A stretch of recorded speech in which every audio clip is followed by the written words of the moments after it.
Hello बच्चों।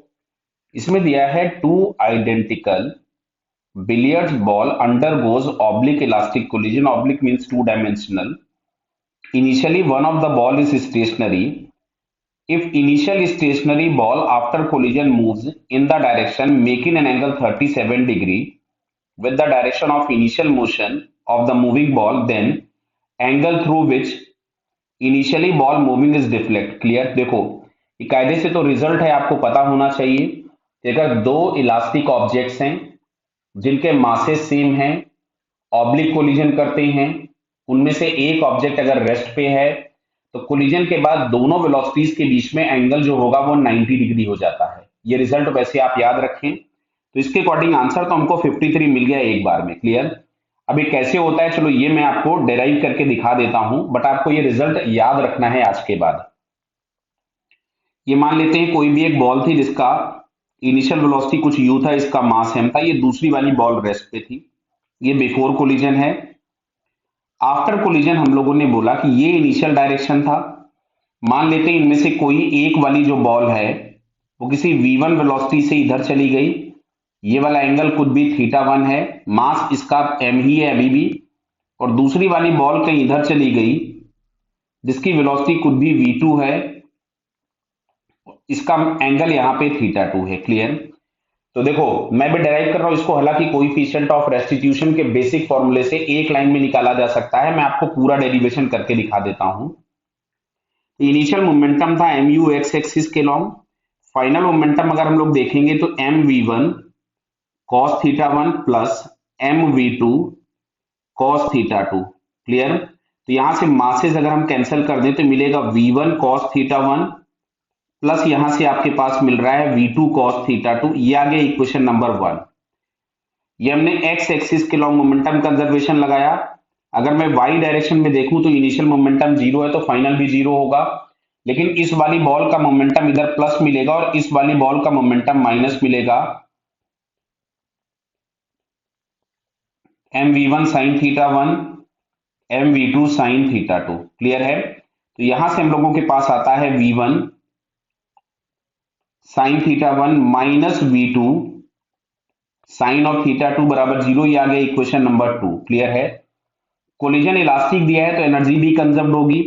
तो conservation of energy से अगर मैं लिखूं तो half m u square is equal to 1/2 m we one square plus 1/2 m we two square. Clear? तो यहां से हम लोगों के पास मिलेगा u square is equal to v one square plus v two square. ये आ गया इक्वेशन नंबर 3.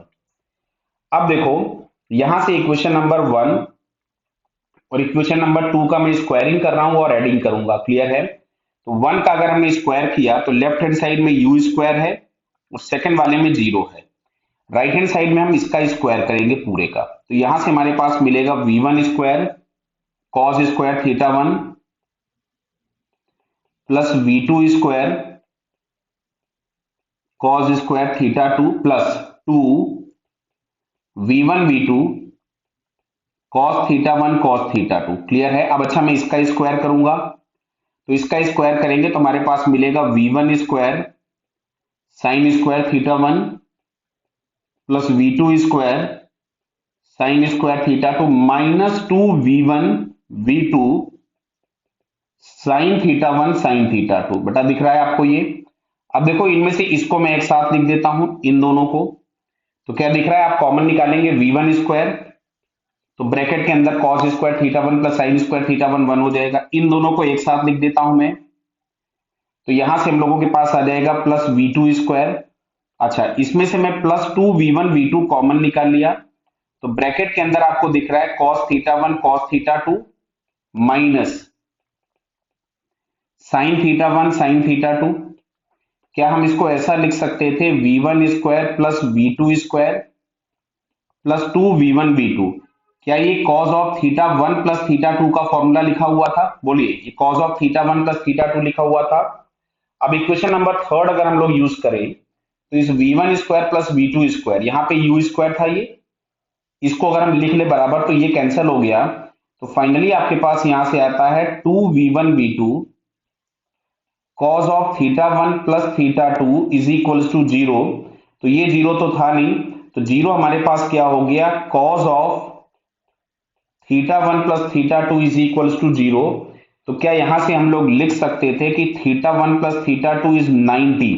तो एक एंगल अगर 37 दिया था तो दूसरा एंगल क्या 53 हो जाएगा, समझ में आ रहा। तो θ2 बराबर हमारे पास कितना हो जाएगा 53 डिग्री, क्योंकि θ1 आपको 37 दिया था कि deflection of one ball is 37, then other will be.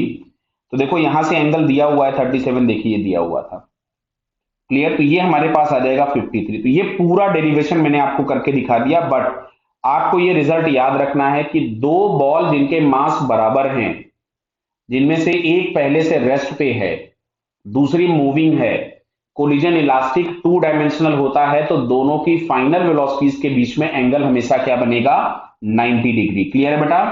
तो फाइनली हम लोगों को यहां से थर्ड आंसर करेक्ट दिखता है। Okay, all the best.